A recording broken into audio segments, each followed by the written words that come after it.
Alright, we're going to talk about Funtitled Strafe. This is one of the more difficult strategies in Glitchless and in Nosla.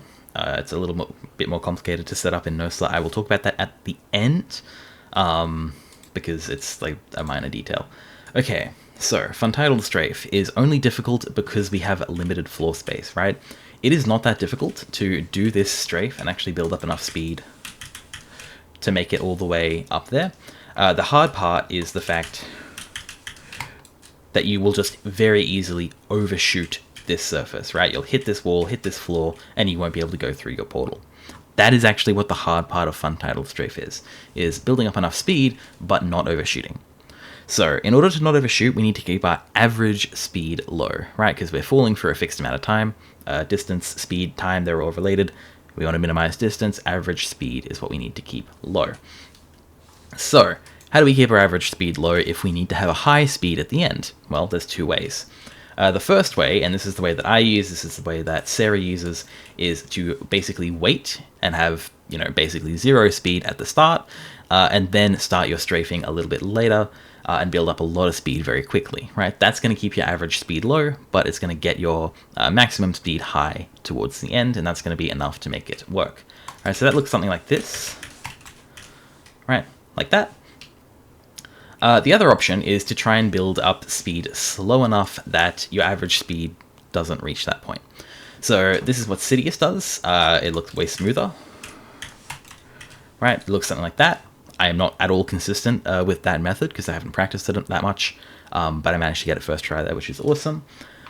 So those two basically philosophies behind Funtitled, they can both work for you. They can both be consistent. I highly recommend just trying both and working out which works for you. So that's the philosophies. I'm now going to talk about how to do the actual inputs. So, first of all, this portal, put it in the bottom left. Top left does also work, and it's about the same speed because you end up having a slightly higher speed for the horizontal portion of the fling. But this basically means you spend less time here. Either way, make sure you're doing a consistent shot every time, because that's going to affect the rhythm. It's going to affect the aiming of this first portal up here, right? You just want to be doing it consistently, basically. Don't make it more difficult for yourself. Now, before we do these inputs, make sure you have portal funneling off. The reason for that is that when you shoot a portal under you, right, you fall straight through. So I have funneling off right now. If I shoot a portal, I'm going to fall through, and I actually bonk against that little ledge there. Now, if I tap S as I go through, right, I actually fall down underneath the ledge. Awesome, right? I actually miss that, and I'm able to basically have a higher downwards velocity.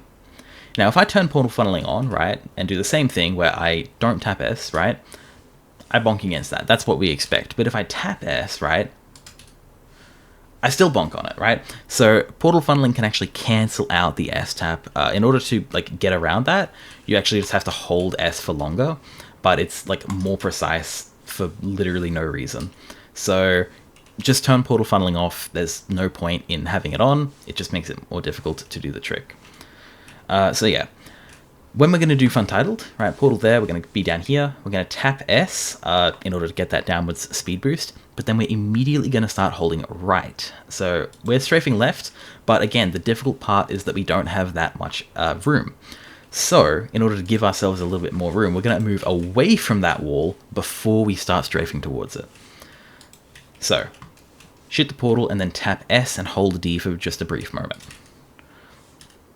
Then shoot the portal up here, right? Just look straight up. It's simple enough. You're lined up pretty much perfectly.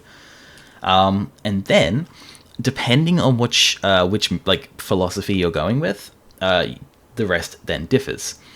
If you're doing the strafe late, strafe hard strategy, which is what I do, which is what Sarah does, then you want to basically shoot here and then wait before starting your strafes. That was way too long.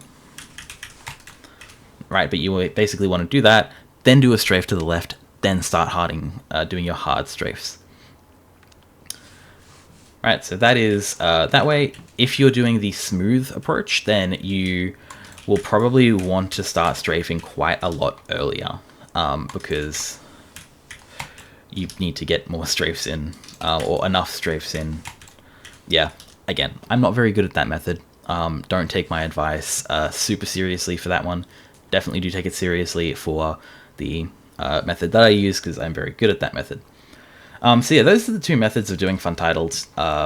You can go anywhere you want in between them. It's going to be very much a matter of figuring out your own rhythm for it, your own inputs. And yeah, there's not really much else to it. It's a reasonably simple trick in execution. The really hard part, though, is just wrapping your head around that idea. You have to keep your average speed down while still having a high enough maximum speed at the end to make it all the way up. So yeah, that is how to do fun titled. I'm going to briefly go over how to set it up if you're doing NoSLA, because you're going to be coming in from Triple Edge Glitch. Right, so come in, right, do Triple Edge Glitch. I recommend shooting orange here if you're going to be shooting blue up on the platform and then orange under you. Right, shoot orange here, right, then shoot blue here, Edge Glitch on blue, and then do the first two shots is the same as normal. So orange, orange, and then the last shot, rather than shooting here, we're going to shoot up here, right? So this is these 4 blocks, right? The top right block, it's the bottom right-hand corner of this block here. And we're going to shoot blue just here, right? So we're going to get rid of our Edge Glitch portal. That's to stop us from getting Edge Glitch teleported like that, because that kind of ruins your plan. So we're going to shoot blue instead. Oh, I got save glitch by mistake. That's funny. We'll do that. Alright, so shoot blue instead to get that portal out of the way so you don't get Edge Glitch teleported. Then we're going to come over here, make sure funneling is turned off, and then you can just do fun titled from here. Like that. One thing you might notice is that you actually end up with this portal in a different location because you're doing an Edge Glitch. You can't see where the portal is landing. So sometimes you'll get a portal that lands up here. It's a little difficult to adapt to that. You just need to wait longer before starting your strafe if you're doing the method that I like. Sometimes your portal will end up further over, and that is a really big bummer. You will be able to recognize when this happens. It makes it like so much more difficult. Right, you can still make it work, right? So that was from about half a tile offset over, right? By the time you get to like a full tile, it is damn near impossible to make fun titled work. Damn near impossible. The fact that I got that first try is not indicative of the actual results that you will get. So with NoSLA, it is difficult in that regard. Just try and shoot accurately for the Edge Glitch, and you should be fine. But yeah, that is all I have to say about fun titled strafe. I hope this helps. It is a really hard strat, but it can be very, very, very consistent with a lot of practice.